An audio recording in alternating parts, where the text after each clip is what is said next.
Hello students, my name is Amin, your English grammar teacher. Let's start the chapter from chapter 1 sentences. Do you want milk? Interrogative. How soft your fur is? Declarative. Come here. Imperative. I love you kitty. Declarative. Okay. She is asking the cat about something. Okay. First में do you want milk? क्या तुम्हें milk चाहिए? Okay ये पूछ रही है. So it is interrogative. कहीं पे भी कोई भी पर्सन किसी सामने वाले पर्सन को कोई क्वेश्चन पूछ रहा है तो it is will be interrogative. How soft your fur is declarative. Okay वो उसके फर के बारे में बता रही है कि तुम्हारे फर बहुत सॉफ्ट है, तो ये डिक्लेरेटिव में आएगा. Come here imperative. किसी को रिक्वेस्ट करना या किसी को ऑर्डर देना, it is come in imperative. Okay.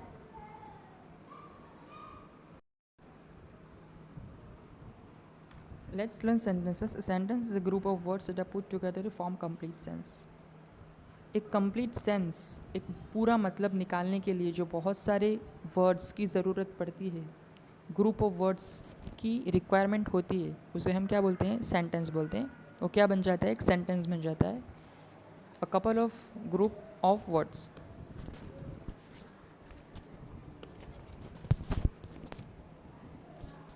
Let's learn subject and predicate. किसी भी सेंटेंस के दो भाग होते हैं, दो पार्ट होते हैं. एक सब्जेक्ट होता है और एक प्रेडिकेट होता है. सब्जेक्ट हमें बताता है कि वो कौन है और वो सेंटेंस में क्या बता रहा है. Predicate includes a verb in words that tell us something about the subject. Predicate वो होता है, वो वर्ब होता है जो हमें बताता है कि सब्जेक्ट के बारे में हमें और चीज़ें बताता है.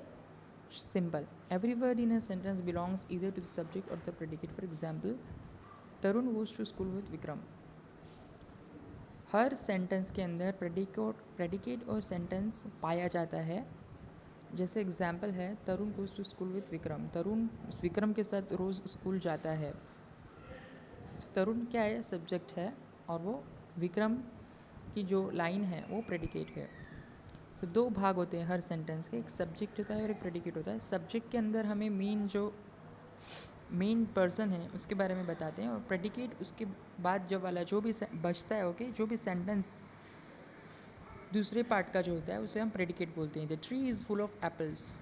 जो द ट्री सब्जेक्ट हो गया और जो बचा वो प्रेडिकेट हो गया. An easy way to find the subject in a sentence is to ask who और व्हाट. सबसे ईजी वे है सब्जेक्ट को ढूंढने का कि कौन और क्या. To find the predicate in sentence ask what does subject do. अगर प्रेडिकेट जानना है तो सब्जेक्ट क्या कर रहा है वो प्रेडिकेट है. सब्जेक्ट क्या कर रहा है उसे ढूंढो. सब्जेक्ट कौन है, ओके, एंड सब्जेक्ट क्या कर रहा है, तो वो प्रेडिकेट है. In most of the sentence subject comes before the predicate. ज़्यादातर सेंटेंस में क्या होता है? सब्जेक्ट पहले आता है, प्रेडिकेट बाद में आता है. एग्जाम्पल है, the rabbit quickly scamper away. यहाँ पे फर्स्ट सब्जेक्ट है, देन प्रेडिकेट है. सेकंड में क्या है? Quickly the rabbit scamper away. देखो सेकंड में क्या है? बीच में चला गया है सब्जेक्ट, एंड जो बचा है वो क्या है? प्रेडिकेट है.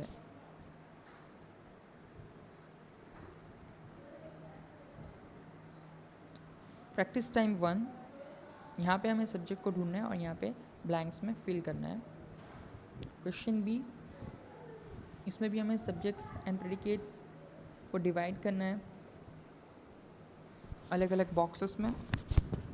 अब आ जाते हैं काइंड्स ऑफ सेंटेंसेस के अंदर. डिक्लेरेटिव, इंटरोगेटिव, एक्सक्लेमेटरी यानी इम्पेरेटिव सेंटेंसेस. डिक्लेरेटिव वो होता है जिसमें हम किसी को क्वेश्चन कर रहे हैं या हमें कोई क्वेश्चन कर रहा है. सॉरी डिक्लेरेटिव सेंटेंसेस वो होता है जो कुछ चीज़ें डिक्लेयर कर रहा होता है. एंड इंटरोगेटिव सेंटेंस वो होता है जिसमें हम किसी को कोई क्वेश्चन कर रहे हैं या हमें कोई क्वेश्चन कर रहा है, तो वो इंटरोगेटिव सेंटेंस में आता है. एक्सक्लेमेटरी में क्या होता है? वो हमें कुछ चीज़ों के बारे में बता रहा होता है. मीन्स किसी चीज़ की तारीफ़ करना. जैसे व्हाट अ ब्यूटीफुल पेंटिंग. क्या ब्यूटीफुल पेंटिंग है, my goodness. Okay, all this is exclamatory, जिसमें हम स्ट्रॉन्ग इमोशंस बताते हैं, स्ट्रॉन्ग फीलिंग्स हम किसी को शो करते हैं, हमारी फीलिंग्स बताते हैं, हमारे इमोशंस हम बताते हैं, चाहे वो खुशी का हो या दुख का हो. इम्पेरेटिव सेंटेंस में क्या होता है? हम किसी को कमांड कर रहे हो या एडवाइस दे रहे हो या रिक्वेस्ट कर रहे हो, तो वो इम्पेरेटिव सेंटेंस में आता है. यहाँ पे हमें प्रैक्टिस टाइम 2 के अंदर क्वेश्चन ए में डिक्लेरेटिव सेंटेंस हमें बनाना है. तो हमें पॉल्यूशन के बारे में कुछ बताना है मतलब डिक्लेयर करना है. So this is you have to do. All I had already done it. Okay, so you have to only write in your notebook one time, and let's turn the page.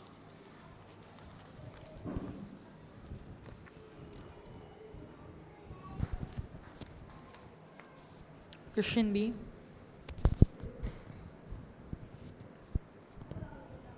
यहाँ पे हमें already declarative sentence दिए हुए हैं, तो हमें क्या करना है, उसको इंटरोगेटिव बनाना है. इंटरोगेटिव कैसे बनाएंगे?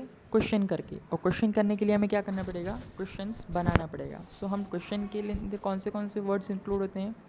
Did, do, are, can. Okay, like that.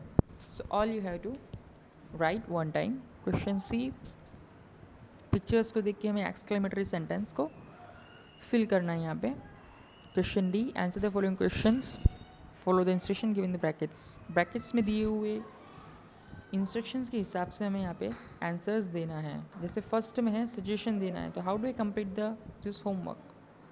You should complete this homework with the help of your guardians. Okay, यहाँ पे सजेशन देना है, हमें उसको तरीका बताना है कि क्या करना है. वो पूछ रहा है how do I complete this homework, मैं इस होमवर्क को कैसे कंप्लीट करूँ. तो यहाँ पे सजेशन देना है कि आप इस तरह से इस होमवर्क को कंप्लीट कर सकते हो. सेकंड में एडवाइस देना है, किसी को वही सजेशन देना है, सेम लाइक दैट. कमांड के अंदर हम किसी को ऑर्डर दे रहे हैं, राइट. रिक्वेस्ट में किसी को रिक्वेस्ट करना है. सो इसी तरह से हमें करना है. Let's turn the page. Phrases. Phrases क्या होता है? Small group of words. ये कंप्लीट सेंस में नहीं होते. इसके अंदर फ्रेसेस में हमें नाउन भी मिलेगा, वर्ब भी होगा, एडजेक्टिव, एडवर्बियल और प्रीपोजिशनल्स क्लोजेस भी हमें मिलेंगे यहाँ पे. However we will learn about the different kinds of phrases in later chapters. For example, the pen is lying on the floor. Okay, तो ऑन द फ्लोर क्या है? फ्रेसेस है. So like that. Practice time 3, यहाँ पे हमें yes और no बताना है कि फ्रेसेस है या नहीं. वो इनकम्प्लीट अगर हो तो हम क्या बोलेंगे उससे? Fresh. Incomplete group of words अगर हमें कहीं पे मिलेगा तो हम वहाँ पे क्या लिखेंगे? वो fresh. Okay, it is fresh. और अगर कंप्लीट वर्ड्स हैं तो हम क्या होगा? फ्रेस नहीं होगा. कंप्लीट मीनिंग होगा किसी भी सेंटेंस का, या कोई भी सेंटेंस कंप्लीट होगा तो वो फ्रेस नहीं कहलाएगा. फ्रेस वो कहलाएगा जो अधूरा होगा. ओके, कंप्लीट सेंस में नहीं होगा, उसे हम फ्रेस बोलेंगे. Next, fill in the blanks with suitable subjects. Suitable subjects हमें यहाँ पे इंक्लूडेड करना है और लिखना है, कंप्लीट करना है. क्वेश्चन बी, आइडेंटिफाई करना है कौन से काइंड्स ऑफ सेंटेंसेस यहाँ पे हम रोट कर सकते हैं, लिख सकते हैं. So your chapter is finish.